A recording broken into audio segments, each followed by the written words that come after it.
Caught in a blizzard, understanding, snowed in. Hello, everyone. Today, we're going to unravel the meaning behind the phrase, snowed in. It's a term you might encounter in books, movies, or even the news when winter strikes hard. So, grab a warm drink and let's explore this chilly expression together. Snowed in refers to a situation where an individual or group is unable to leave a location due to heavy snowfall. The snow acts as a barrier, often blocking doors or roads, making it impossible to exit without outside help or the snow melting away. The phrase comes from literal experiences in regions that experience severe winters.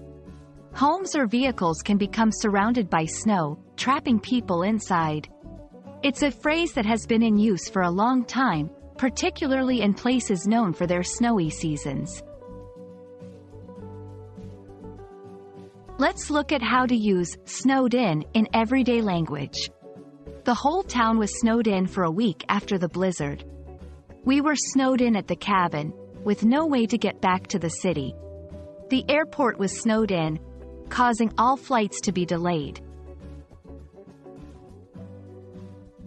There are a few expressions that carry a similar meaning to snowed in. Stranded, general term for being unable to move from a place. Marooned, traditionally used for being stuck on an island, now more generally for being isolated. Stuck, a simple way to say you can't move from a location.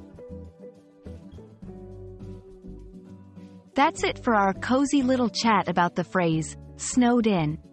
Hopefully, you're now prepared to use this winter expression in your conversations or understand it when you come across it. Stay warm and safe, and remember, being snowed in can be the perfect excuse for a relaxing day indoors. See you in the next video.